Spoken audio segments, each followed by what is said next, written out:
All right, everybody, welcome into the show today. This is going to be a weekly live stream that I do every Sunday at 2 Eastern, 11 Pacific. We're going to go into whatever, current events, political stories, that kind of thing from an MMT perspective. Um, I'm going to ask everybody to bear with me a little bit today because I am new to StreamYard. I've been playing around in it a little bit, and hopefully there won't be many delays, but want to bring you guys all these stories. And if it takes me a minute to get what I want on the screen, I do apologize. I wanted to start with the story that seems to have the establishment all up in a tussle, which is the commission vote about January 6th. In my view, January 6th has been largely blown out of proportion. Want to be clear, I don't celebrate a violent riot that leaves people dead, but I think this has been an excuse for the establishment to continue to focus on Donald Trump, quite frankly. And as the media, we're going to talk later today about how cable news and other establishment sources have seen their ratings crash. I think that they look at this as an opportunity to ride that Trump wave that for 4 years held those ratings high.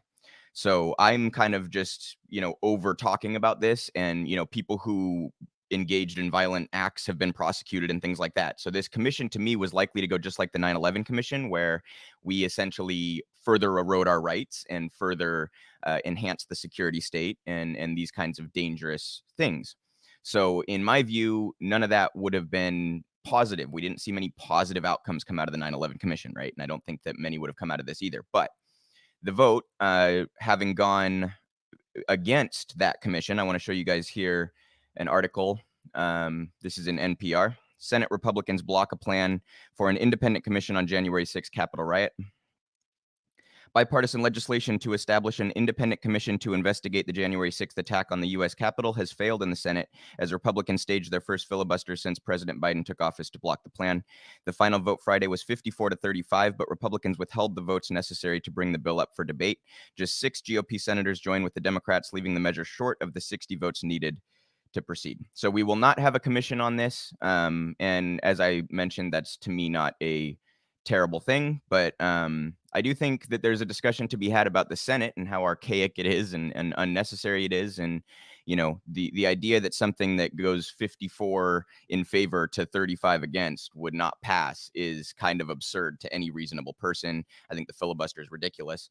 I also just think the Senate as a body is ridiculous. It's undemocratic. It's, California gets 2 senators, and the lowest populated 20 states or so get how many, 40 or something, roughly the same amount of people. That's not democratic. It's ridiculous, So I think that the Senate needs to go. That's a whole bigger picture discussion. But this is another indication that things that are popular can't even get done. And again, my position on the commission is that it's kind of unnecessary and could have been used for nefarious reasons. But anyhow, I wanted to touch on that since that seems to be the story that everybody is losing their minds about. The next thing that I wanted to talk about is Joe Biden having gone back on his promise about student debt cancellation. He obviously made a big point of that on the campaign, that he was going to cancel large portions of student debt. He kind of fluctuated on exactly how much, but it certainly was a major campaign promise.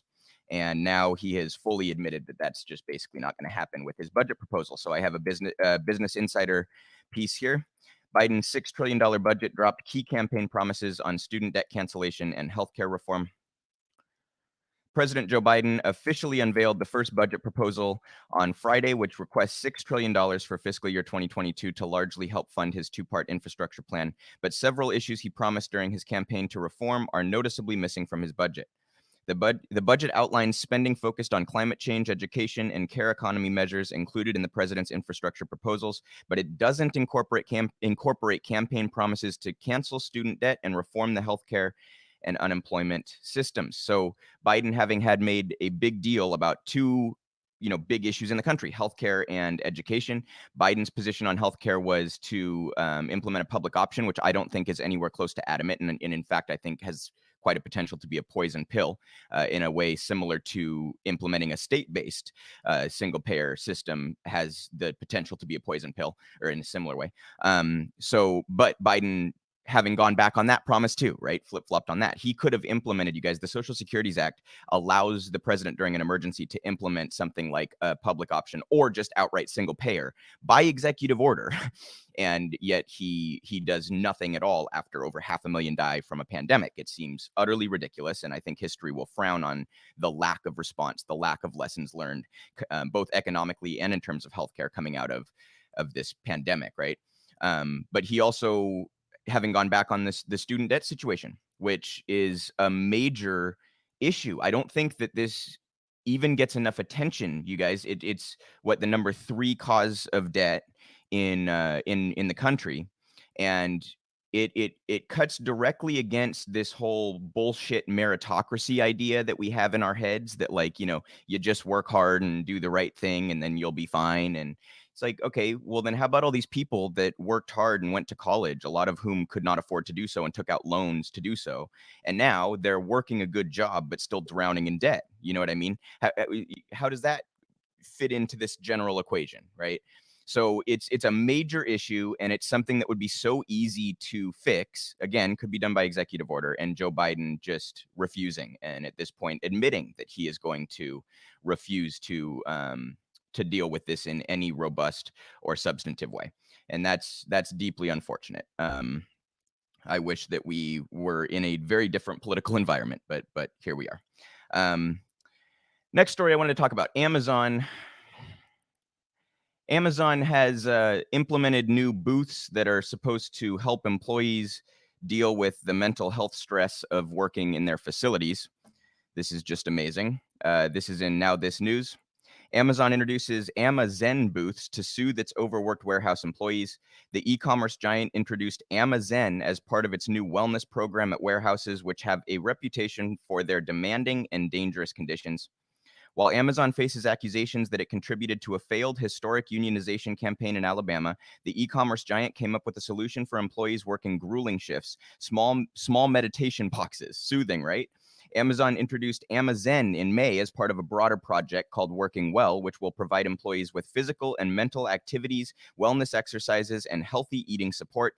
AmaZen, which is a mindful practice room, is a box within warehouses designed so employees can lock themselves away during their work shifts. The individual interactive kiosks will use short videos, including guided meditations, positive affirmations, and calming scenes with sound. I saw a funny tweet. Someone basically said, so Amazon is putting their employees in solitary confinement. The idea that we're going to, instead of addressing the root causes of these problems, having overworked, undercompensated, overstressed employees, instead we're just going to provide a box where they can go sit alone and think about it for a while. Or, I mean, it's just, to me, it's absolutely absurd.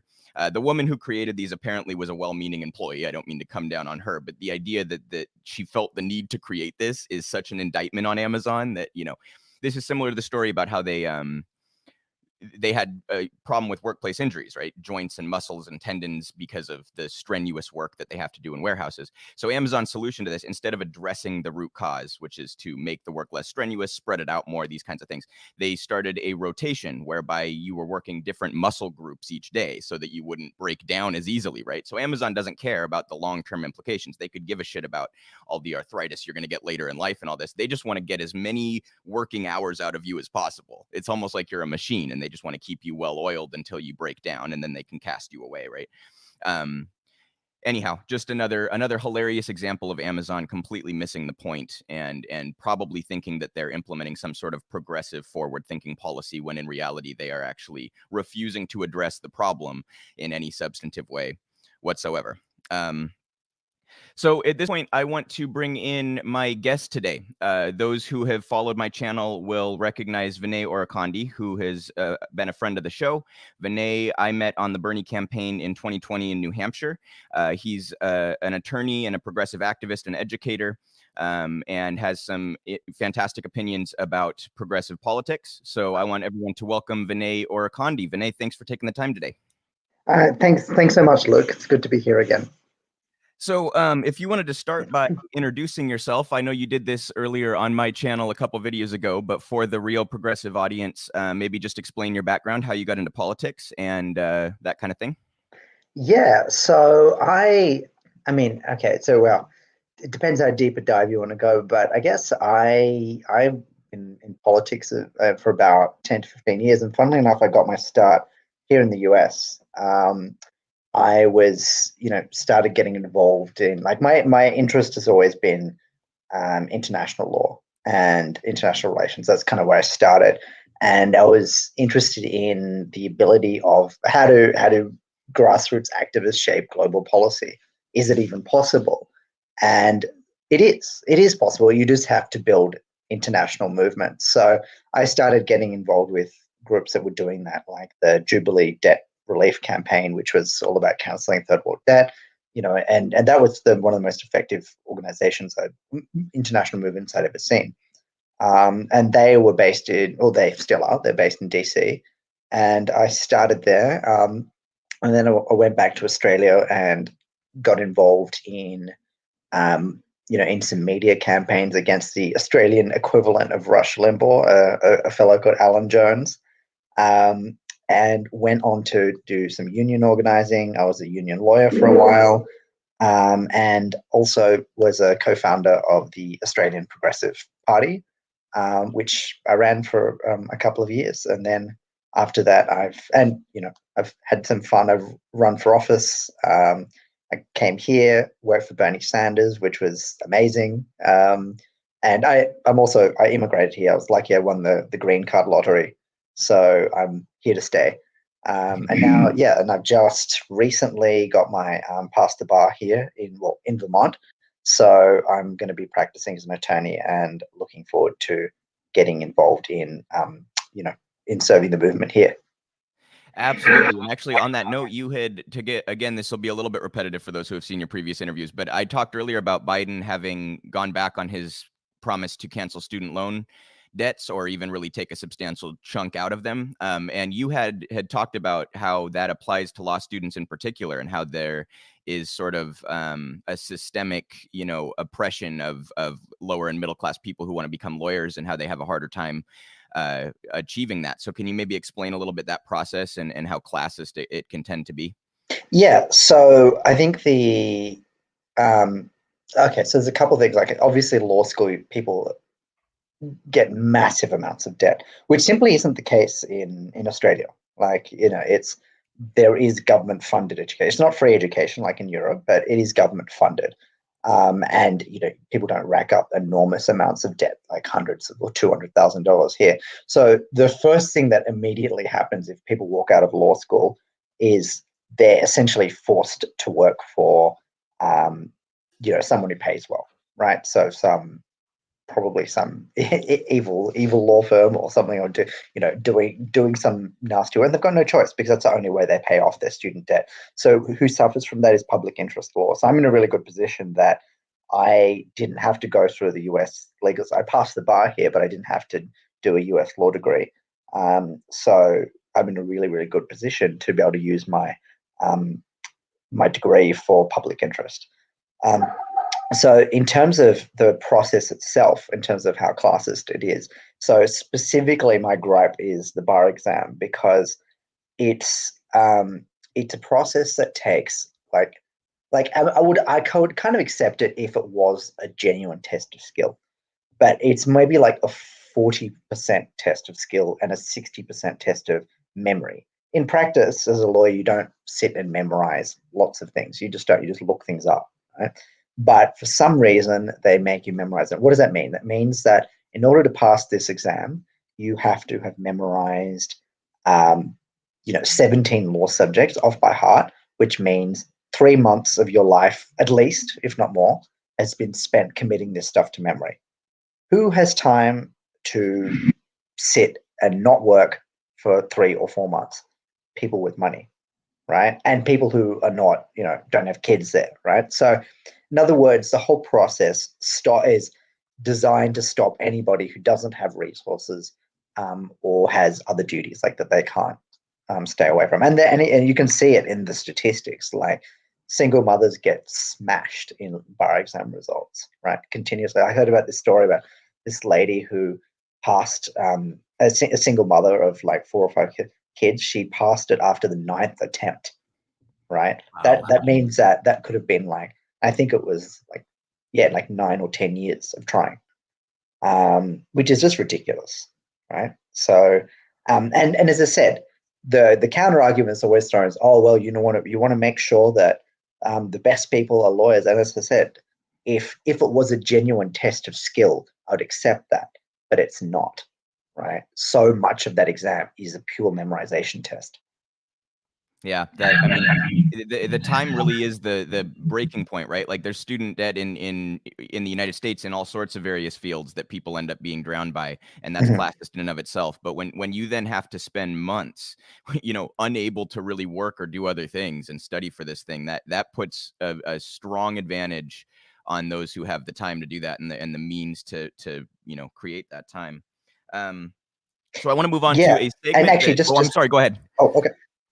No, go Yeah, ahead. yeah. Just one quick point is, yeah, just think about the consequences of that if your legal system, and for some reason lawyers have massive amounts of power in this country compared to most of the world, like it's ridiculous, the disproportionate. And what is the consequence if you suddenly put a group of people who have a lot of resources as they're the only ones who can make it into your legal system? What are the consequences of that? Yep. That it entrenches the system, right? From a perspective, the perspectives of the wealthy get into that system. That's yeah. It further compounds on what is already a very unequal system of power. Right, continues to empower those who already are benefiting from the status quo and enjoying the status quo. Right. Um, So we're going to do a segment every time Vinay comes on, and thanks to Vinay for offering to be a regular contributor to the show. We're going to do a segment. I find politics so goddamn pessimistic, and I'm often just depressed as hell every time that I'm reading anything new about politics. So we're going to go out of our way to do an optimistic take every time that Vinay comes on the show. I will start with mine. I have been encouraged by some of the activism that we've been involved in with Real Progressives. There's a March for Medicare for All coming up on July 24th in a number of cities that has gotten me excited to see some of these activists getting involved. For those that aren't aware of the march, it's going to be Seattle, Los Angeles, DC, and now Detroit has been added, and I think some other cities are also looking to involve themselves. So for the viewers, if you are near any of these cities or if you want to get involved, check out March for Medicare for All. I've just been kind of encouraged to see, when we're not in an election season, to see people continuing to engage in some organizing and grassroots activities. So, Vinay, what is your optimistic take today? Okay, so my optimistic take is actually um, something that I know we'll be discussing more in depth later. So maybe we can use it as a segue into it. But I've been, looking into the world of cryptocurrency, which is obviously the latest fad around the world right now. But I think it can be an incredibly powerful tool for the progressive movement, which is probably not a perspective most of you have heard, right? But I think that if we think strategically about it, it is something that we can use. It's a challenge, right? But I think that for so long on the left, we sorry, hello, sorry, I think I lost you. Um, Can you hear me, Luke? Are you still there? Okay. Are you still there, Luke? Okay. Right. Well, I'm going to just keep talking. um, so the issue that so what I was saying was that I think that often we're so reliant on the actions inactions of government officials. So, and as Luke was talking about earlier, that can be incredibly slow. So I think we need to start embracing tools that will help us and new strategies to kind of build the movement up moving forward, and unusual strategies. so I unfortunately cut out. I don't know if everybody what Vinay was saying the last minute. So I'm just going to leave whatever you said as it was. I think I had an internet connection problem, but we will move on to the next topic, and we're going to go into the crypto thing a little bit later, I think, too. So Okay, um, no problem. apologies to the viewers if there was any interruption in the stream. It may have been my internet. Um, So I wanted to bring up a story here. Let me just make sure I got the share screen up. Okay. So we were going to talk a little bit about the media here. And so, I apologize. I did not have a story up for this. So anyhow, CNN's ratings, I saw the other day, they, for the first time in a very long time, they did not have a single show reach 1 million viewers, which I find absolutely hilarious. And even their best show got barely over 900,000, and only 150 of those were in the target demo of, I believe, 25 to 54 or something in that ballpark. So also MSNBC announcing that they're going to try to go to some podcasting platforms, but their highlighted characters or personality is going to be Nicole Wallace, who already does 2 hours on MSNBC and is not very favored by the target demographic, if you will. She was, did a lot of propaganda for the Iraq War, is an ex-Republican, and not exactly appealing to the younger generation. So I'm curious what your take is on, going into Trump's years. There was a panic among the establishment media in the sense that they could recognize that their business model was going to be in trouble as the population ages, right?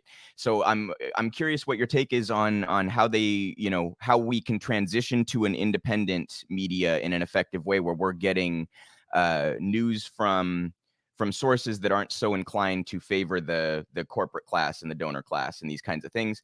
And if you think that the crash of cable news and the establishment media is real and a positive thing, and that kind of thing.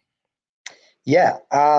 So that's interesting. I wasn't aware of that. So thank you for bringing that to my attention. So it doesn't surprise me that this is happening.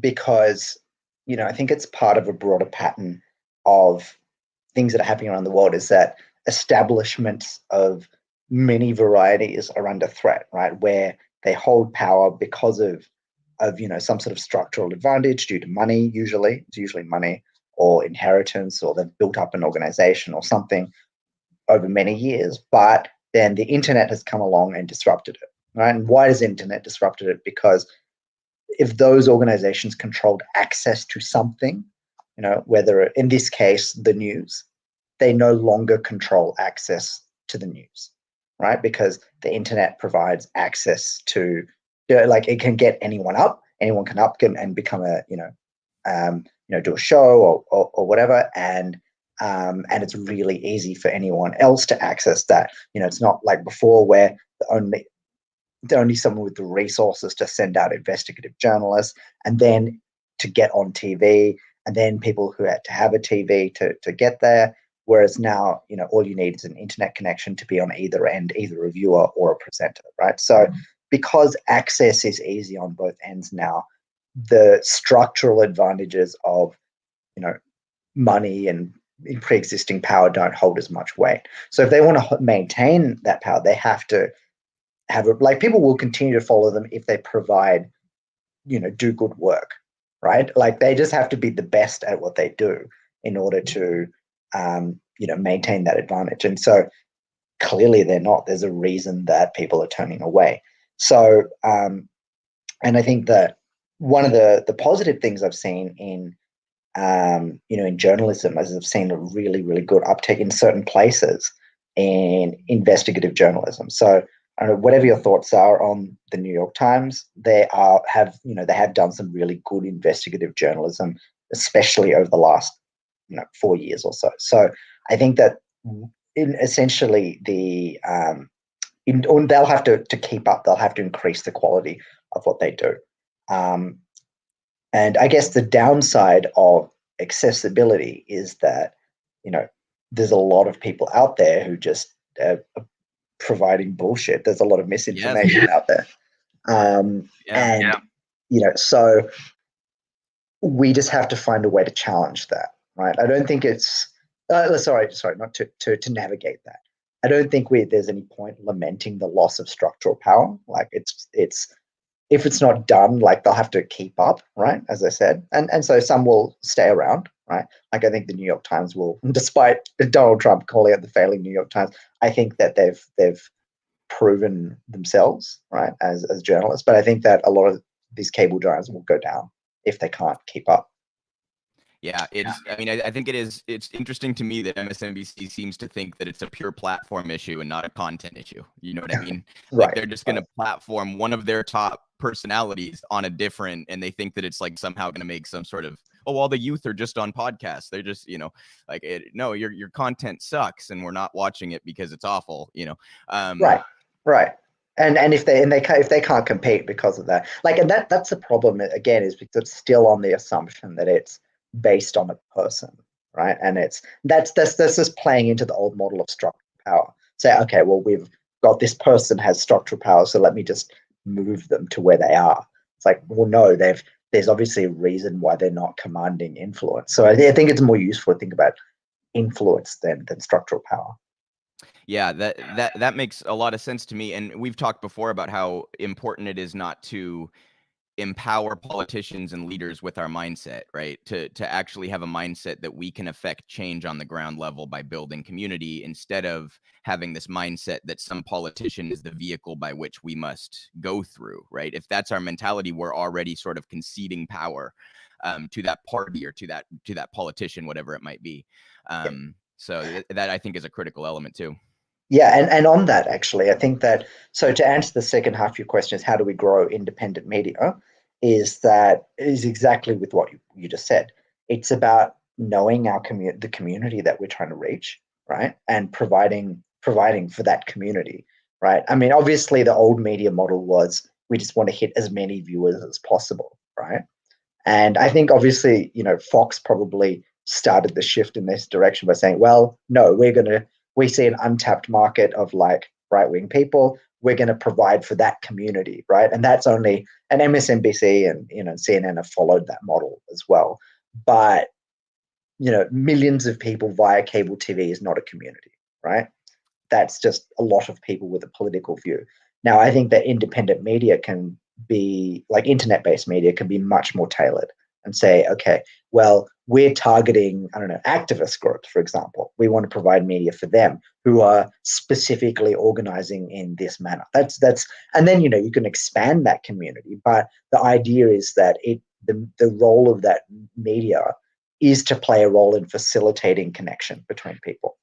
Yeah. And I think it can be that connective tissue, right, for different activism groups and these kinds of things. And it should also, I think it even should be kind of a part of that community building where some of these media personalities kind of come up organically out of leadership positions in the community. You know what I mean? Where people already trust your opinion because they know you and you've been serving their community, and then start to listen to your views and this kind of thing. So I did want to ask you too. We didn't get to this last time I had you on, but you are in the Atlanta area, and Georgia.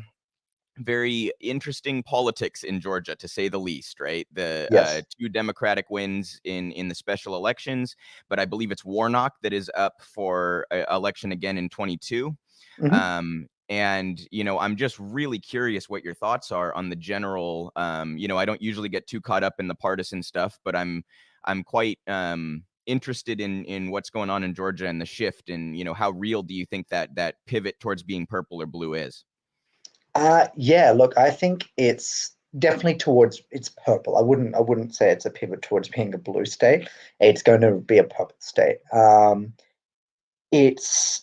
think you can feel it. You can feel the energy here. Like, so I'm doing voter registration work here at the moment.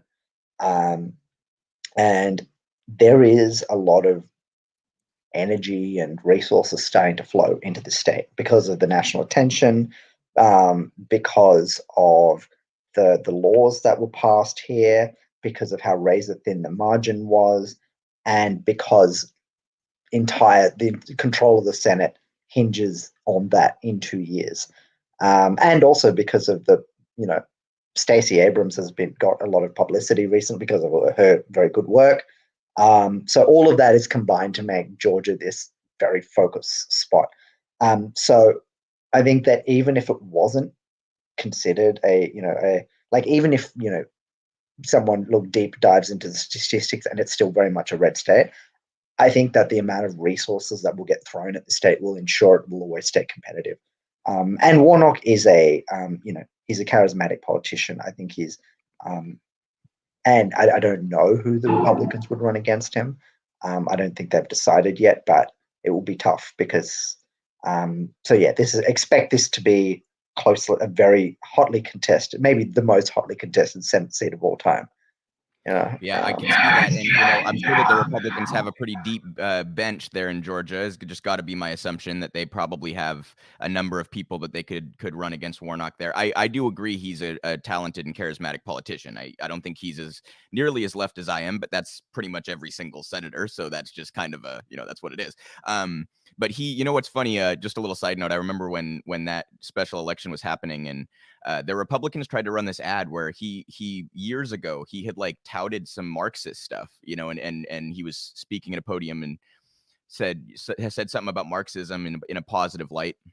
And I was kind of like, man, are you guys like, I didn't really like this guy. I thought he was kind of establishment. Now you're going to show me that he likes Marx, and I kind of like this guy now. You know what I mean? It's funny how the Republicans can make some establishment Democrats look good sometimes by crying socialism or, Right.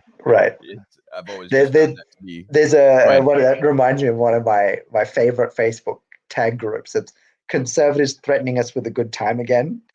yes, Which yes. I think, which is like often, something they use as this threat. And it was like, you're making them sound cool. Yeah. You're advertising for us. That's Yeah. exactly. Yeah.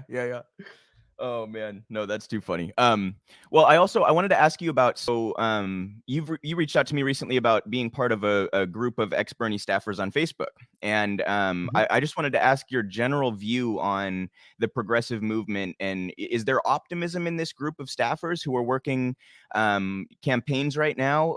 What level are these campaigns at? Is it kind of all across the board? And I'm just curious what the temperature is from some of the Bernie campaign people who are working on campaigns currently.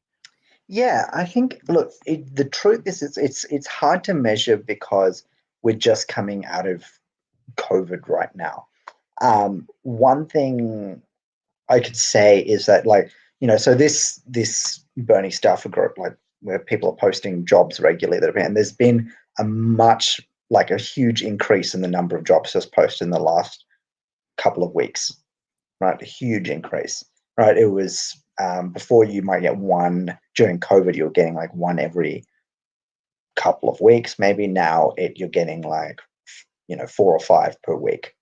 And what does that mean? I think that means that it's certainly, at the very least, there's more resources, and I think that and from the perspective of the staffers, like, who are probably like out of work after the campaign and then looking for a job. So I think that was a lot of survival things were consuming people's minds during COVID, which made sense. And there just weren't many campaign jobs around. But now you're starting to see, yeah,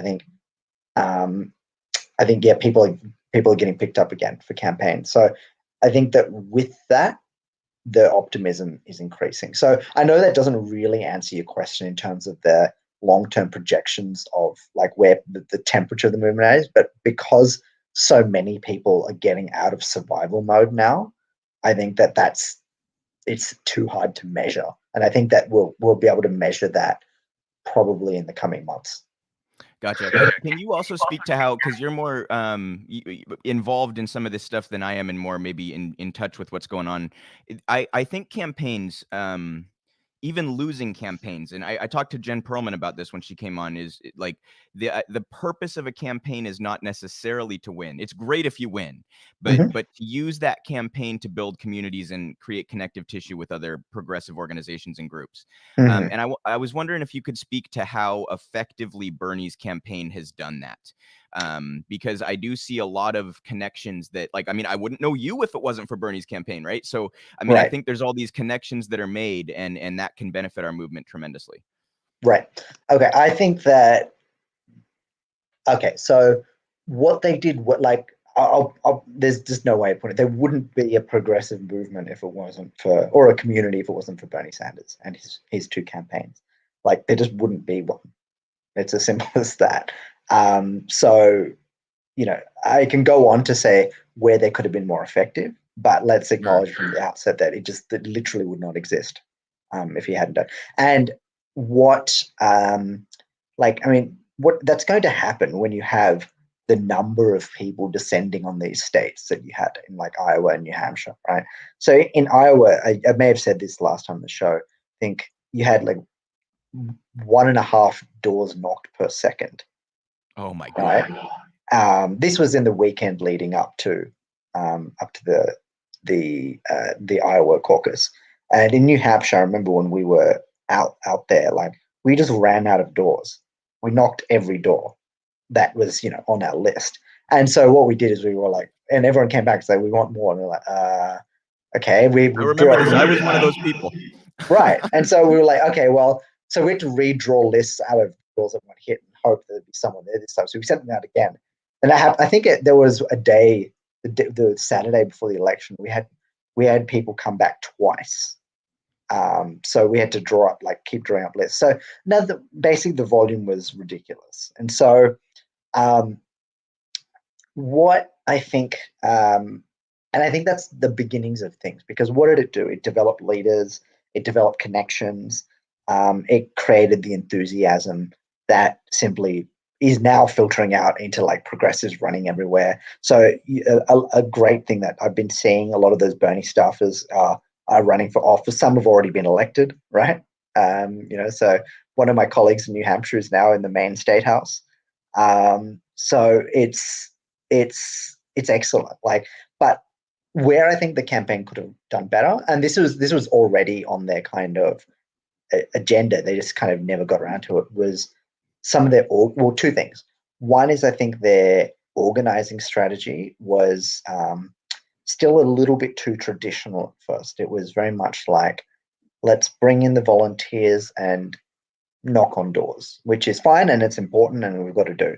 But later in the campaign, they shifted more towards network-based organizing, where you'd bring someone in and they would look through the voter registry for their friends and family and their colleagues and anyone that they were comfortable canvassing. And what you do is you suddenly remove the element of randomness, right? And all of a sudden, those people who are not comfortable going and talking to strangers, which is a barrier, right? For canvassers, you just say, well, just canvass your friends and family, right? You can reach and like what do you do? Someone canvasses their friends and family, just sharing their enthusiasm as they would maybe anyway, and then they can find volunteers amongst them, get them to do the same thing. Theoretically, you can have exponential growth and cover the entire state. Like especially if it's a tiny state like New Hampshire, right? Like with 1 million people, you could easily do that. So what I think we need to, so while we've got that initial beginnings of a movement now, thanks to Bernie, we need to take the next step with more community-oriented strategies, right? I've spoken on a previous program about mutual aid and using mutual aid as a foundation of Campbell, where people would go around, like, rather than just saying, what is the issue that you're passionate about? What do you need? And we could, find, because we've got this vast network we deployed, we might better find people who can help you meet your survival needs, which is a totally different way of thinking about campaigning, because it says that their immediate economic needs are just as important, if not more important, than the outcome of the election itself. But they feed each other, no pun intended. They would because politics shouldn't be separated from economics, right? So this is the kind of stuff that we need to be experimenting with now. And I'm happy to say that these are the kind of ideas that are being discussed amongst those Bernie staffers who are now running for office. So yeah. I really love that point you make, where it's because to the thinker, if someone comes to your door, if you're thinking this through just one step and someone says, what issues are most important to you? What you really hear is you're trying to figure out how to sell yourself. Like you're asking me to tell you how you can sell your candidate, right? And exactly. and so if you instead come to the door and ask, what do you need? What can we do for you? That comes off so much more genuine and it kind of builds trust in a way that talking about issues in that abstract way, like you described, is not going to build trust. Yeah, exactly. And what we want to do is see, and that brings up the next element of where the Bernie campaign could have been better, is building up something for long-term connection between those volunteers, right? Obviously, those volunteers who are and staff who are the staff of obviously there's a really good staff network now, but the volunteer network was powerful. We had like thousands and thousands of people, right? It would have been good if there were like things in place to keep that network together. But I think that I'm not too concerned because I don't think it'll be hard to reactivate it, right? You just get some charismatic, passionate local progressives. They'll be able to find their local progressives easily. Yeah, yeah. Well, I think a good example actually of what you're talking about is Nevada, where after the 2016 campaign that Bernie ran, Nevada obviously already has some kind of organizing roots, being so union friendly and things with Nevada or with Las Vegas and these kind of things. But after that 2016 campaign, there was kind of that sort of created a positive feedback loop with the local organizers, where they then built up and took over, the Democratic Party there. And there was the hilarious incident months ago where the establishment folks just walked out because they lost every single leadership position. So that, but that was both the local organizing and community building and the national campaign helping to contribute, right? So I think sometimes I'm all about building local and community building, but I think sometimes we do this, like you can't run a national campaign until you have all those local roots. But I think the national campaign can help build those local roots. Like, I don't think they have to be mutually exclusive. Do you know what I mean? They kind of can build on each other. And I think Bernie may have proven that in some ways, where like the Facebook group that you're part of now, that's going to help to build at the local level too.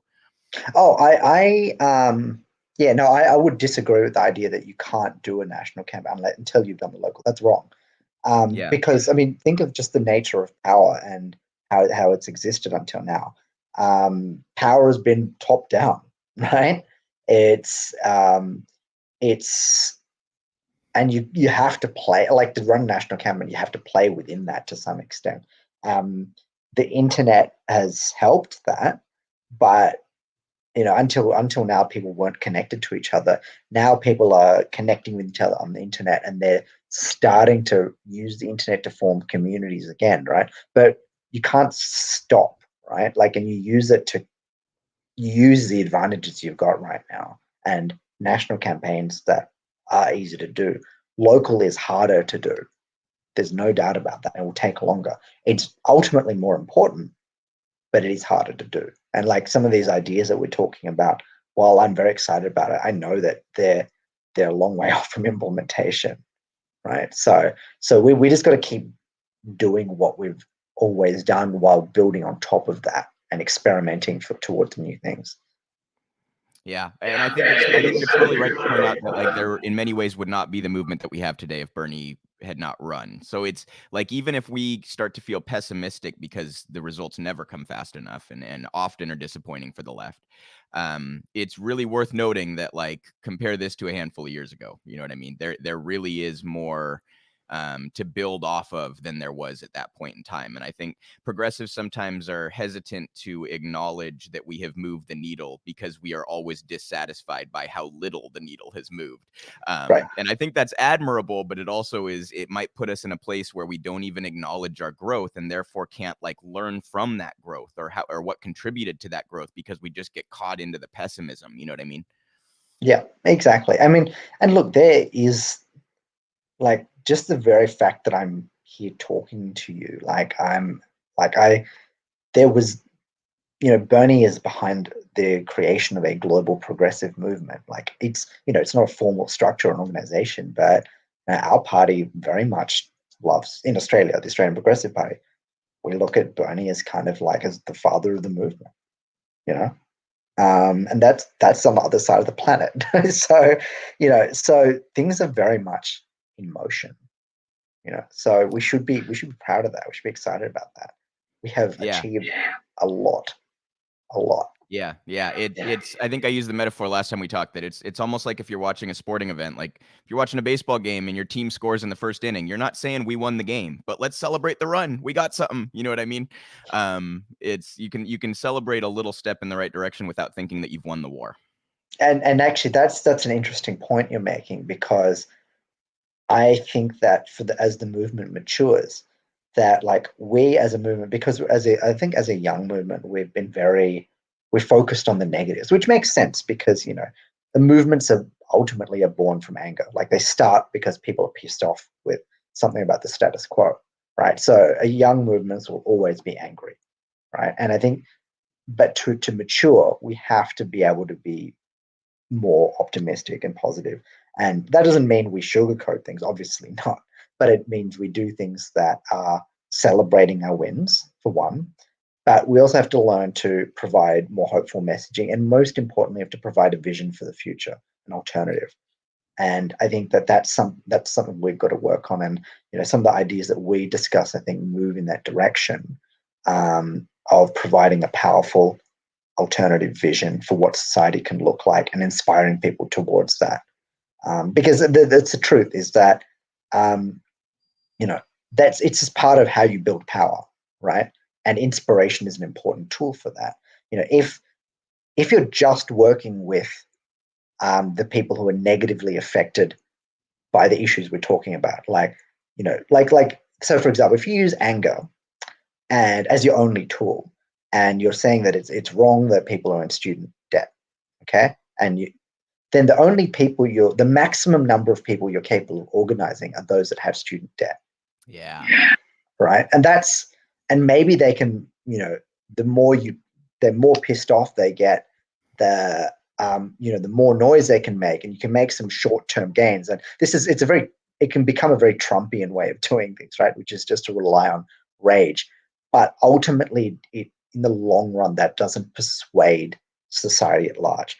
The way you persuade society at large is you highlight how bad this issue is and why it's ethically incorrect, but then you have to transition towards a model, a vision of the future, which incorporates those who aren't directly affected by it, right? And Yeah. that's how No, people 100%. and that's how people come along and how societies change. Yeah, I think there is a tendency to like not provide that hopeful message, and even when things are down, people aren't going to get involved if what you're basically telling them is you're fucked permanently and that's that, and there's no, you know what I mean? If that's your message, who's going to like join your cause or push for anything? So while we have to acknowledge the difficulties and even perhaps be skeptical about our ability to change certain things in a short-term sense, and we have to be realistic, I think we also have to provide people with a little bit of hope, because otherwise, what's the point, right? Like I'm very cynical, but I'm involved in politics because I think we can change things, right? I would Right. not be spending my time in politics if I didn't think we could change things. So I think that's an important part to keep in mind. Yeah, and the reason I'm hopeful that we'll be hopeful, right? Because someone who I think deserves a lot of credit in shifting us in this more hopeful direction is Nina Turner. Like I've seen a lot of her messaging, and she spends quite a lot of time on talking about positive emotions as well, and that it's about love. Like she's obviously fierce, and she's popular because she's fierce and critical when she needs to be, but she's also equally capable of putting a positive message out there, and we should follow that example. Yeah, what I really like about her is she will like, I'll use the example of when Amazon union vote was happening. She went down to Bessemer and she spent a minute tearing Amazon a new one and tearing Jeff Bezos a new one. And then she spent a couple minutes saying, we're going to have a union at Amazon. Here's what we're going to do about it. We're going to pair social and economic justice, and we're going to actually help marginalized communities. And you know what I mean? So her message then becomes a message of here's what we're actually going to tangibly do and why you should support me, as opposed to just Jeff Bezos bad. You know what I mean? And I think that's an incredibly important aspect. I did want to, there was a story about the media I wanted to get to earlier with you that I totally forgot about. So this is about the Emily Wilder situation. I don't know if you followed this, having been fired from the AP for working in Palestinian rights groups previously. Oh, please don't mind my camera app for the viewers. That will very soon be my X camera app. It does that every half hour or so. Anyway, diving into the article here. This is in The Guardian. Associated Press journalists condemn decision to fire Emily Wilder. Journalists at the Associated Press published an open letter on Monday decrying the decision to fire Emily Wilder, a young employee targeted by a Republican smear campaign regarding her pro-Palestinian advocacy while a student. Quote, "It has left our colleagues, particularly emerging journalists, wondering how we treat our own, what culture we embrace, and what values we truly espouse as a company," the journalist wrote. I was just curious, Vinay, to get your thoughts on, it seems interesting to me that the right wing loves to tout free speech and make a big deal out of cancel culture and all this kind of stuff. And yet in my experience, the thing that will get you canceled in this country quicker than anything is standing up for Palestinian rights. So I just was curious what your thoughts are on that dynamic where it seems like it's really a partisan divide as opposed to like an actual principled take on free speech. Yeah, I mean, like I think it's pretty clear now that and that at least, like, if we're talking about the Republican Party, they've certainly adopted principles that they say that they're up against. Like, this is one example. Another one that's been on my mind recently is the right of businesses to do as they please. Nobody should force a business to bake a gay wedding cake, but we should force social media companies to not remove people. Like, it's just ridiculous. Like, it's the hypocrisy and double standards is ridiculous. So I think that I'm hoping that the public is bright enough to realize that there isn't anything principled going on here. It's just picking and choosing values when they're convenient. Right. Yeah, and the other example is the COVID situation, right? Masks. It was. I mean, I don't want to say exclusively, but clearly conservative groups were more inclined to oppose the mask mandates. And I know a lot of people who work service industry. I worked in a brewery for a while, and I know how customers are and that kind of thing. And all the people that I talk to say that there's all these people coming in without masks, and you got to demand that they leave or provide them a mask or whatever. But it's like, okay, if your take is that a private business should be able to deny a gay couple a wedding cake, then doesn't your take also have to be that you will respect the mask mandate that business is choosing to implement, whether that's state mandated or the business is choosing itself? It just seems so there's no principle whatsoever to their take on these issues. And the social media one too, they're not having the nuanced conversation about I think it's a reasonable thing to say, does Zuckerberg have too much power? I think he probably does, right? I think having that much control over political discourse is problematic, and we need to kind of deal with that in different ways. But that's not their argument at all. Their argument is basically, we're being canceled. You know what I mean? So I don't know. I think it's sad to see the AP doing this, though. I mean, I've seen a number of ways in which I think the AP has slipped over the years, but that's pretty egregious to fire a journalist for having advocated for Palestinian rights. I mean, I was kind of stunned by that. And I don't know if that's a degradation of the AP or a degradation of the press more generally, but, it's just stunning.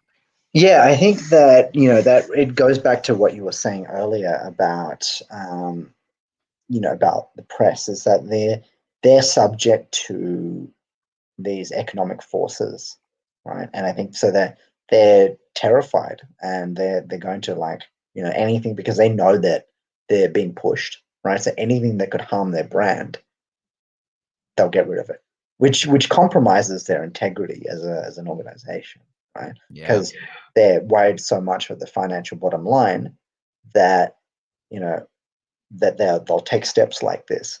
If you're it's one thing if you're Coca-Cola or something, and you're taking a stance because activists push you to do it. It's quite another if you're journalists, right? So this is a problem, which is, it just goes back to the conclusion we had earlier, which is why it's important to continue to build independent media, right? And to take some of the structural power away, where the bottom line doesn't end up affecting their journalism as much. Yeah, I think Bernie actually kind of proved that too. A lot of independent media sprung up with the Bernie campaign. I mean, a lot of my favorite, political commentators on YouTube and things like that, they really either started or became very popular during Bernie's campaigns. And I think that was, a purposeful effort to try to reach out to those groups and not rely on the CNNs and the Washington Posts of the world to get your message out, because they're just not going to. When you have Bernie's politics, you're in direct opposition to their business model. They're just not going to highlight your campaign. It's just not going to happen. So appealing to the powerful when your very goal is to take away their power, it's a futile effort in every single possible way. Right. So I think Bernie has demonstrated that to be, a use or a necessary, I should say, part of any successful progressive movement is appealing to those independent sources. And it's the perverse incentive structure on behalf of the media is so outrageous. I mean, it's just, you look at these advertisers to these cable news giants, just as an example. It's big pharma, it's big oil, it's the military contractors, it's the big banks. It's like it's the worst institutions from a progressive's point of view that are then controlling, whether explicitly or not, controlling the content of the channel, because you're not going to go directly against one of your biggest advertisers as you cover a story. That's just, every human being would do that, right? It's kind of, just a human aspect of things. It's like the reporters at the Washington Post. Jeff Bezos can say all that he wants. Cover me harshly, you know what I mean? Don't use favoritism, whatever. If there's a story about your boss, you're literally just going to cover him in a different way. You know what I mean? Just on a human level. So I think those incentives all kind of build to require us to go to independent sources. To push our movement. And actually, you know what? One of my favorite quotes about this, believe it or not, I think it was Rush Limbaugh that acknowledged, when asked what his job was, he said, my job is to fill the gap between the advertisers. Like, my job is to keep viewers listening. You know what I mean? He basically acknowledged, I'm entertainment. I'm here to keep people listening. I'm not, doing political commentary or news. It's quite an incentive structure that we've set up. Right. So the last thing that you had wanted to bring up, and I'm curious what your thoughts on this are, some theoretical ideas about how crypto could be useful. And I apologize if you have to repeat yourself from my little internet cutout earlier. I missed your couple of minutes on this earlier, but from my perspective, the best possible scenario in the short term is to use the power of the purse that the federal government has. But if your argument is essentially that that's a political impossibility and you have ways that crypto may be useful, I'm very curious to see or hear what those ideas are. Yeah, sure. So I've actually recently, because I've been curious about that world, and so I've taken a really deep dive into it to try and understand it. And the implications of it are enormous. They're huge. I mean, they are part of a broader trend of what's happening across the planet, which is the taking of power away from institutions and putting it in the hands of people, right? I don't want to say everyday people, because who you can't, like, obviously with the volatility of cryptocurrencies, like, you're not going to get that many unless you've got savings, right? You're not going to be betting on Bitcoin or something like that, given the value could just halve in a few hours. And that happened last week, by the way. But what it does do is it has taken power away from global banks, from governments, right? Governments are afraid of it, especially, and this is an interesting point, authoritarian governments in particular do seem to be frightened of Bitcoin. Now, why? What does this all mean? Like, so one of the things I discovered in looking through that is that just how easy it is to hide money in cryptocurrencies, right? So if you don't want to pay your taxes, right, you just hide your money in cryptocurrency. So what? How do you do that? So, for example, a lot of the big exchanges, like, are American based, like Robinhood or Coinbase or whatever, but there are plenty that are not. So there's a really big one called KuCoin, KuCoin, and it's not even, the United States of America is not even listed as an option. If you're in the US and want to use KuCoin, you have to select other, right? Which might come as a shock to a lot of Americans. But it's based in the Seychelles. And so now that will do your, like, tax documents for you. But if you just move all your money or into KuCoin, do your trades there, and just choose not to report your tax, like, there's no way. It's not, unlike Robinhood and Coinbase and the American ones, which are reporting on your actions to the IRS. These foreign-based ones are not, right? They don't speak to the IRS. So if someone just chose not to do it, they could. And KuCoin is an established and legitimate one. We haven't even got to the all the underground ones, right? So now, like, because so there's certain layers of how the cryptocurrency works. Like there's the more established exchanges, as I said, like Robinhood, Coinbase, and KuCoin too, and they will only list coins that have reached, like, so there's always new coins popping up, right? Someone will just create a new cryptocurrency, and like sometimes several get launched on a day, right? There's like thousands of them out there. What has happened, like even those main ones won't list these tiny coins. But so to get access to those, the tiny coins, I'll talk about why people would want to do that. There are all these various underground exchanges, right? There's this thing called Pancake Swap, which some people may have heard of, and there's also an amusingly named website called PooCoin. So, and yeah, you heard that right. And the reason it's called that is because, you know, these coins are meant to be like terrible. Funnily enough, that place called PooCoin is actually where people can make the most money, right? Because you have these currencies that are worth like 10 to the minus 8, like of a US dollar, like 0.000000001 cent US dollars, right? So they're almost worthless. Someone goes and puts, I don't know, $10,000 in that. The value of it will skyrocket, and then they just sell it immediately at a because it's such a fractional value. Anyone buying even a dollar's worth would send the value up very slightly. Someone putting even a reasonable size, like, you know, a few $1,000s, will send it up a lot. So all of these coins will keep popping up. They'll keep being, and these underground exchanges will keep popping up.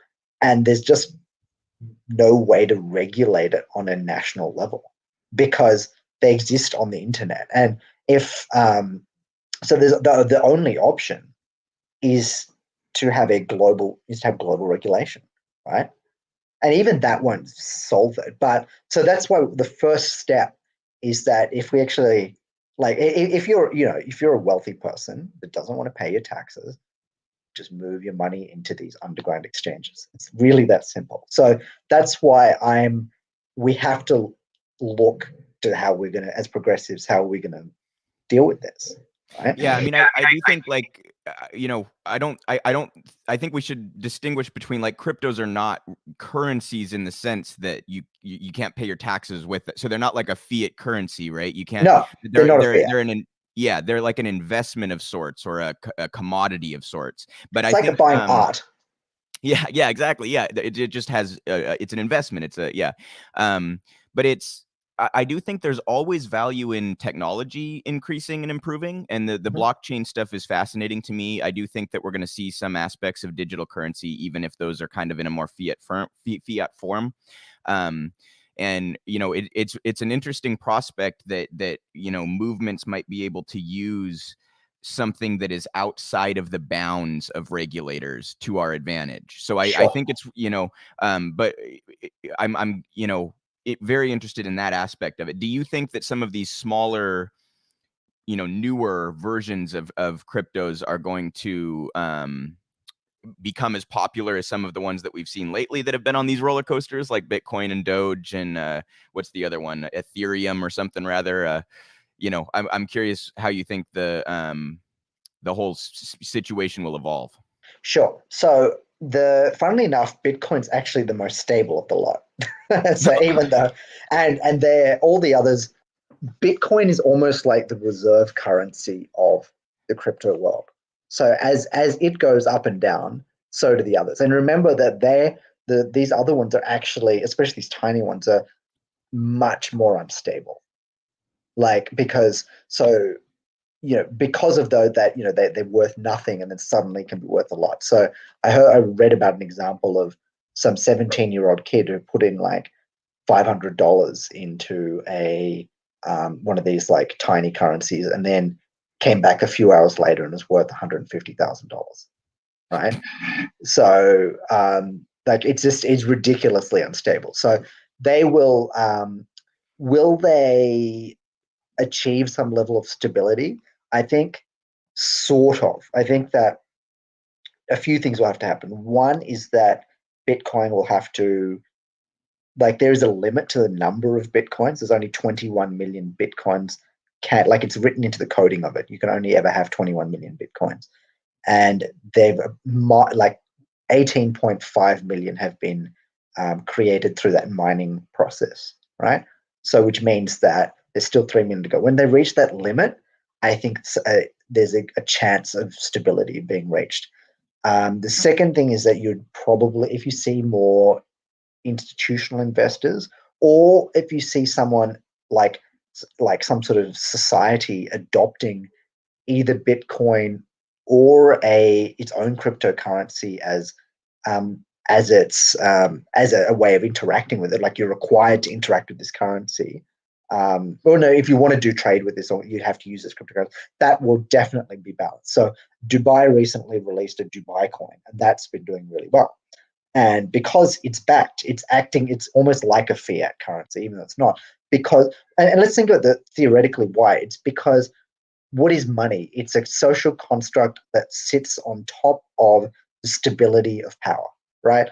A society that has laws, military, like it's not going to collapse into anarchy. That's what a financial system is. And it's the value of a currency almost reflects confidence in that stability, right? That it's not going to collapse in a moment, right? That's why people buy it.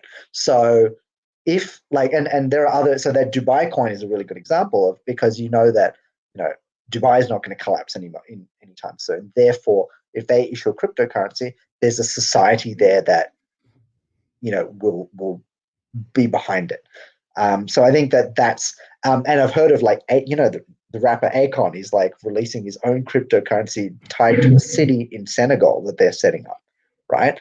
It sounds like a crazy idea, but actually I would not be surprised if it does well because it's tied to a physical location, right? So ultimately it will just become like a currency, right? There'll just be new currencies.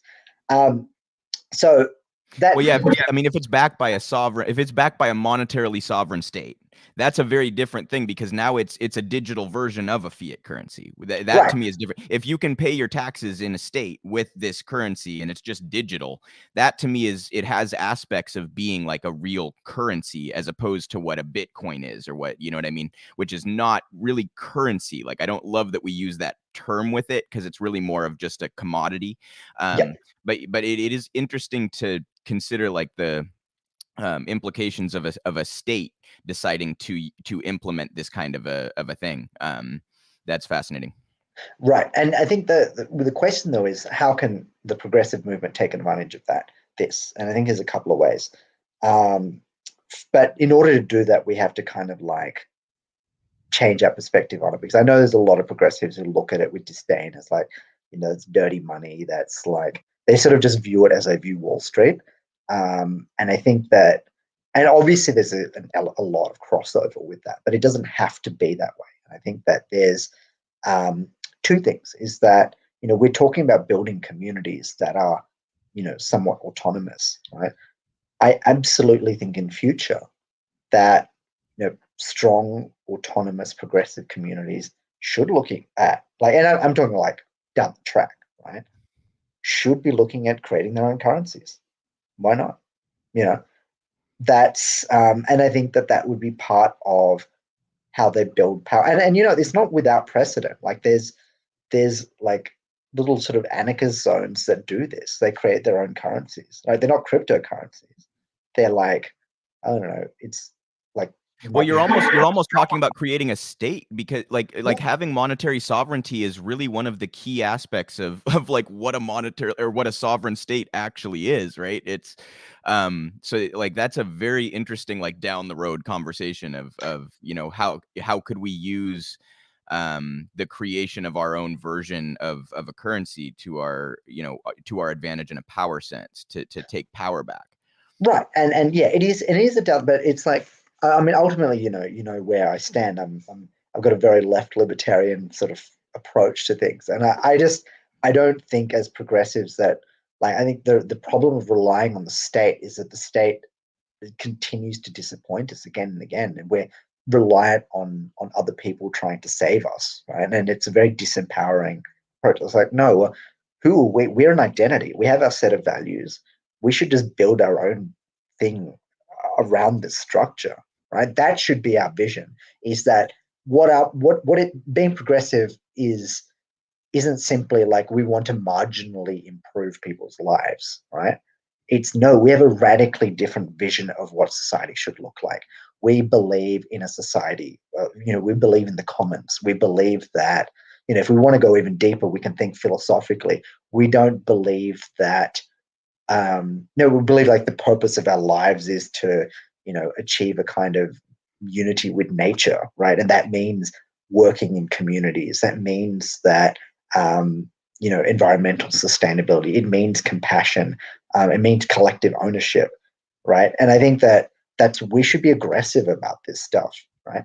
So that's the first way I think that cryptocurrencies can help us. But the more immediate way is that there's a lot of money to be made out there. And I gave you that example of like someone throwing in $500 and getting $150,000 like in a few hours. That's resources we can use for the movement, right? I'm tired of waiting for government officials to pay off student loan, like to cancel student loans or cancel medical debt. If we could just gather these resources ourselves, we're going to have to like hold our nose and go into a world that a lot of progressives are not comfortable or familiar with, right? Because yes, this is like casino capitalism in its craziest form. But if we believe in our values and we're willing to fight for them, we need resources to do it. And I think that this is a way we could do it easily outside of the confines of it. Like, if we could go in and like, I don't know, make a lot of money that we could just pay off a lot of within our communities, we can pay off their medical debt. We can pay off. See, in that sense, I totally am with you. I have some skepticism about using crypto in a bigger picture sense to build wealth just because it's so roller coaster volatile. But I'm all for, like, if people want to, seems like a pretty easy market to read a lot of the times when you look at the charts. You know what I mean? If you want to go ahead and make money for the progressive movement by investing in these coins, I am all for that, and community build on that. We made $100,000. We're going to put it back into the community, and we're going to serve our community. You know what I mean? That I think I'm all for any aspect of that. I think any way we can build money and power and use it to build community is a positive. Right. And yeah, I think we've got to do it. And like, because, otherwise we're just getting the scraps that are thrown to us by government officials, and it's not enough. Yeah. And this is all in the spirit of building that systemic change, right? So as we build the communities, then we can, the goal would then be to have enough institutional power where we can use the power of the purse that the federal government has to implement the systems that we need to, you know what I mean? But that's a more organic power creation instead of, allowing the people who currently control the status quo and have control over that government and have control over our society, allowing them to kind of, be the vehicle through which we have to go through, and it's more empowering to look at it like we need to make these changes ourselves and implement the changes that we need. Exactly. Yeah, it's very like, yeah, it's very about, it's about us, right? And how we can build it. And just going back to the point I was saying earlier, is that because it's so easy for people to hide their money in crypto and other things, like it's just, the world it's just gotten that much easier. It was always easy to hide your money in offshore accounts. Now it's gotten even easier. That's why I think that we have got no choice. Like, if we just rely on taxation, we're not going to be able to raise the resources, I think, in future to solve the problems we want to. Like, I think that, certainly at local governments that applies. Federally, I think that the left needs to learn how to argue at the federal level. We just want to increase the deficit, and that's not an irresponsible position. You know what I mean? Like, that needs to be a position that is acceptable to take in the political arena. And unfortunately, right now, with everyone buying into the tax to spend framework, that is just not a position that you can take and convince a lot of the populace, which is an education issue. And hopefully we can, start to learn that a fiat currency is not constrained. A federal government is not constrained in their ability to spend on a healthcare program or a jobs program or a housing program or an environmental program or whatever it might be. But I think that unfortunately, so many of our obstacles are political obstacles, not economic obstacles, right? But there's such a strong wall that the establishment has built that we have to somehow break through politically. That it's probably in many ways more effective to build on our own at the community level than it is to try to sit here and swing a hammer at this wall, right? The last thing that I wanted to ask you about, Vinay, before I don't want to take up too much of your time here, but you had mentioned earlier that you're involved in some voting rights stuff in Georgia. I was curious how that is going. I know that law is really egregious that they had passed. I'm hopeful that there are lawsuits that are going to try to strike that law down. And I'm curious what the efforts are looking like in Georgia, and how people might be able to help. Sure. So those lawsuits are underway. And I think that it will take some time. My gut feeling, like putting that on, is that parts of the law will be down. But I think it'll be hard to show there's a compelling government purpose behind, like not giving food or water to people online. I think they'll try and argue that it's bribing, but like I think it'll be hard for that. That's my instinct. But I think that there are other aspects of the law which will be found to be constitutional. So my gut feelings will get a mixed result, but the end outcome is the Republicans will still get a win out of it on their end, because if they even get parts of the law standing, that's in their favor. In terms of voter registration, I think there's a bit of exhaustion in Georgia right now because they had that very intense presidential election followed by that very intense primary, right? So, or not primary, special election, right? So I think there's a lot of political fatigue right now, but and now the resources are just starting to come back in, right? So, I think the best thing that people can do, if they're in Georgia, is to can come to Georgia, is to go and volunteer for and canvass for a voting rights organization. And also, if it's something that any of you actually want to work in that space, I know that there are more and more canvassing jobs appearing in Georgia, right? In fact, the organization I'm working for is looking for one, possibly, or maybe more canvassers, right? And it's just a local group, right? And they've got the resources to do it now. So if anyone actually wants to move to Georgia and work as a canvasser, there are opportunities that are coming out and will keep coming. If that's not an option for you, and volunteering in present isn't an option to you, I'd say look for a good voting rights organization, and donate, right, and help building up the treasure chest. But the other thing you can do is contact your federal congressperson, your federal senator, say we need to pass the Voting Rights Act, right? It's got to happen, because that can federally we can annul the worst effects of these voter suppression bills. And obviously, as your viewers probably know, it's not just happening in Georgia; it's happening all over the country. Yeah, it seems to be kind of the front lines behind the bill that just passed there, and coming off of such a contentious special election and these kinds of things. But I'm curious, you mentioned the exhaustion and fatigue, and that makes total sense after such an interesting or weird cycle, unique cycle for Georgia. But I'm curious about, sometimes it seems like when they try to pass this kind of law, it can backfire in the sense that it creates so much enthusiasm the other way. And I'm curious if you're seeing some of that on the ground, if this has sparked sort of a movement, or at least maybe put some fuel on the fire of that movement, if you will. I think it's too early to say. I think the people I've spoken to think it's really bizarre, but I think it's because of the timing and between the exhaustion, people kind of finding their lives again post-COVID. It's sort of not on people's minds at the moment. That's the challenge we're in. We're in a very weird transition period.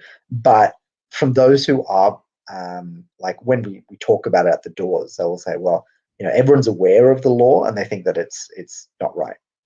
that's not right. So I think it has, to answer your question, I think it has the capacity and the ability to become that fire. Gotcha. Well, I suppose that's at least encouraging, right? This is obviously a huge issue right now, and always a huge issue. People having access to democratic participation. That's obviously always a very critical thing. Well, Vinay, I really want to thank you so much for taking the time to be here, and look forward to doing this again soon. It's great to have somebody like you to come on and discuss these issues, and look forward to talking again in the future. Look forward to it. See you soon. Thanks for having me again. Yep. Talk to you soon. Bye. Bye. Okay, guys. So I have a couple of other stories that I wanted to get to before we close the stream out. And let's see here. Give me just 1 second. First one is a video of some journalists being arrested covering Israel-Palestine. And this is pretty egregious. I want to be clear that though there has been a ceasefire, what that ceasefire means for each side is incredibly different. For the Israeli populace, the ceasefire basically means life goes back to normal, and things are fine and regular. For the Palestinian community, what this really means is that they go back to being forced out of their homes. The settlements continue. Illegal settlements and expulsions continue. The IDF will continue with their aggression. They just will do so in a less brazen way, right? It won't be so many bombs dropping as it is more on the ground stuff. I just want to be clear that when you're a community that is being illegally occupied, the ceasefire does not mean the problem is over. The root of the problem is still very much there, and still very much victimizing and oppressing the Palestinian community, right? And we need to free Palestine in a much more robust way than just saying, hey, we're going to do a ceasefire. They're not going to drop a bunch of bombs on Gaza for a while. So I did want to show you guys this clip very quickly, and then we'll come back into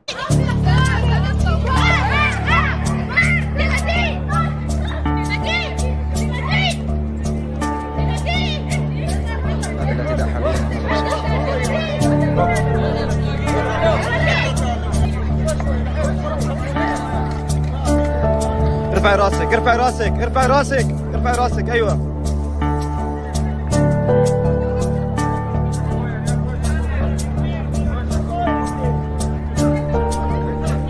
اعتقال اخت صحفيه اعتقل الصحفي كمان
So you guys can see what the ceasefire means for Palestinians. It means that they are still oppressed. Their journalists are still censored and arrested, detained. It means that obviously the building going down was before the ceasefire, but you can very clearly see in Israel's intentions that they are hitting civilians and trying to cover up what they're doing, right? They hit a road to a major hospital. At one point, they took down the only COVID testing facility in Gaza.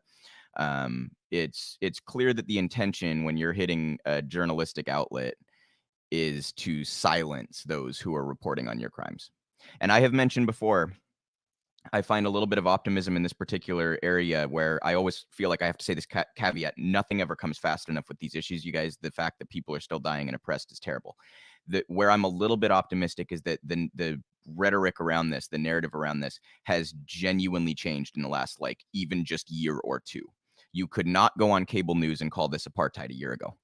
You could not stand on the floor of the House and call Netanyahu an ethno-nationalist a year ago. Okay. And obviously you still catch a lot of pushback for those kinds of things, but the window has shifted on this issue. And I think Israel's aware of that. And I think a lot of that has to do with social media, and it has to do with, you don't have to be a journalist to show what's happening in Palestine. You can just be a person with a phone. And that creates a dynamic where it's harder for them to hide what's actually happening and hide behind the claims of self-defense. When you have the legacy media on your side, you have an institutional advantage. When people can go around that legacy media and report things through social media, that creates an entirely different dynamic. And I'm very hopeful that will continue to move the window on this issue, and that Israel will be held to some kind of account for their continuous war crimes.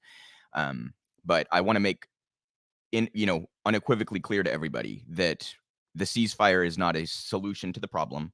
The ceasefire does not solve the suffering that Palestinians are going through, does not end the oppression. And we need to end the illegal occupation and free Palestine. That's the only solution to this problem. And anyway, we'll be covering this going forward, as the United States is clearly the strongest factor in all of this. Joe Biden could make one phone call to Netanyahu and say, occupation ends right now or aid is cut off. That's it.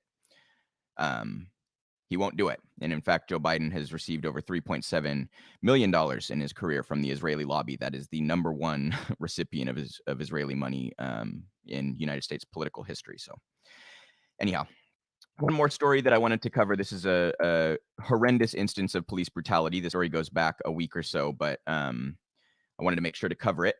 It's horrendous. This is an NBC News article I'm reading from. Calls growing louder for Louisiana troopers in Ronald Green's arrest to be fired, charged. By the way, it's actually Ronald Green's murder, just to correct that headline. Ronald Green's mom says she won't give up fighting for arrests and charges against Louisiana state troopers because this is for my son. Relatives of Ronald Green, a black man who died 2 years ago after an arrest in which he was stunned, punched, and dragged by Louisiana state troopers. Again, let me just object to the wording. Relatives of Ronald Green, a black man who was murdered by police, convened on the state capitol on Thursday, calling for charges to be filed against the arresting officers. Again, against the murderers. Quote, it's so disrespectful to the state of Louisiana to continue this, to run this through, hoping that eventually it will lose traction for some reason or another, or it will just die away, which is not going to happen because this is for my son, his mother, Mona Hardin, said in Baton Rouge. Hardin has called her son's death a murder. Body camera footage of Green's arrest, first obtained and made public by the Associated Press earlier this month, shows him being stunned, punched, dragged, and left without medical assistance for about 9 minutes. I have seen some ex-officers say that this was the worst instance of police brutality that they have seen. It's absolutely horrendous what happened to Ronald Green. He was beaten to death. And this is, shortly after the 1 year anniversary of George Floyd's murder. This is an issue where I could do these stories every single day, you guys. This happens all the time in this country. We kill it's about 3 people a day that police kill in the United States. I could do these stories all the time. And that we have seen so little change since George Floyd, and that was, over a year ago, is disturbing, because this has been a highlighted issue. That progressive members of Congress just voted to increase funding for Capitol Police, disturbing, problematic. We need to, in my opinion, defund police. We need to start from scratch when it comes to creating a department that is there to, work towards public safety and hold violent people to some sort of account, right? Obviously, we need some system for people who behave violently. There has to be something that we do about that. But the way that police operate right now not only does not help that problem, it actually hurts the problem. They often are the instigators of violence. They often are the escalating force as opposed to the de-escalating force. So Ronald Green deserves justice. He was murdered in his 40s by police brutally. And that this is still happening in the United States in 2021 is, it's some of these stories. It's, what do I say? What do I say? So we need to defund police and get justice for Ronald Green. I want to go ahead and thank you all for joining this live stream.